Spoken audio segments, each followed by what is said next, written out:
आपणकर जेकोसी बैंक रे अकाउंट थाउ जदि बैंक यही गोटे भूल करे ताहले बैंक आपण को प्रतिदिन दब 5000 लेखाए टंका। तो कौन आछि अपडेट आउ बैंक रो केउ भूल जोगु बैंक देव 5000 टंका। तो आज वीडियो रे मु आपन को सब किछि इन्फॉर्मेशन डिटेल्स रे जणाई देबी। आउ आपणकर जेकोसी बैंक रे अकाउंट थाउ आज वीडियोटी आपण मानक पई बहुत ही इंपोर्टेंट रहिछि। सेतिपई वीडियोटी को प्रथम शेष जाए संपूर्ण देखंतु। जय जगन्नाथ, मु स्मृति आपन को स्वागत करुछि आमर आउ गोटे नुआ आउ इनफॉर्मेटिव वीडियो को। वीडियोटी जदि पसंद लगे ताले वीडियो को निहाती भाव गोटे लाइक करदेवे। आउ चैनल ले प्रथम थर पाई आस्तिले एबे ही सब्सक्राइब करी पाखर थिया बेल आइकन ऊपर क्लिक करी ऑल ले सिलेक्ट करिया पाई जम्मारू भी भूलिबेनी। जदि आपण घर किंबा अन्य कोनोसी लोन नै छंती तेबे आपणक पाई आसीची गोटे बड़ खुशी खबर। वर्तमान लोन प्रतिशोध करिबा परे बंधक सामग्रीर दलिल आपण को 30 दिन मध्यरे फेरस्त करा जिवो। बैंक एवं अण बैंकिंग संस्था पाई आरबीआई नुआ निर्देश जारी करिछि।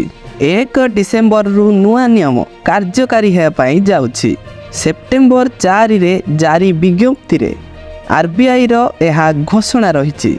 आरबीआई अनुजाई बैंक एवं एनबीएससी गुड़ी को स्थावर एवं अस्थावर संपत्तिर दलिल गुड़िक लोन प्रतिशोधर 30 दिन मध्यरे फेरस्त करिया पाई पड़िबो, जहाकु से बंधक रखिथिले। एपर्यंत एमिति घटुथिला जे प्रत्येक बैंक एवं एनबीएससी दलिल गुड़िक ऋणदाता निज पद्धति रे फेरस्त करुथिले। एहा द्वारा ग्राहक मानक मनरे बहुत असंतोष सृष्टि हेउथिला, जहाकु ध्यान रे रखी आरबीआई वर्तमान नुआ नियम नै आसीछि। अनेक समय होम लोन पाई घर बंधक रखा जाय थाए। एथि सहित व्यक्तिगत लोन पाई व्यक्ति मानकर बीमा पॉलिसी शेयर किंबा सिक्यूरिटी को बंधक भावे रखा जाय थाए। आरबीआई रो निर्देश अनुसार जदि ऋण नैथिबा व्यक्ति को 30 दिन मध्यरे दलिल फेरस्त न हुए तेबे बैंक उपरे प्रतिदिन 5000 लेखाए टंका जोरिमाना आदाय करा जिवो। आउ सही टंका सीधा सड़ख ऋण नैथिबा व्यक्ति अकाउंट को जीवो। ग्राहकंक पाखरे एही विकल्प रहिबो जे सेमाने एही दलिल को लोन पास करिथिबा ब्रांच रु कलेक्ट करि परिबे किंबा जेउठी दलिल रहिछि सेठू नेई परिबे।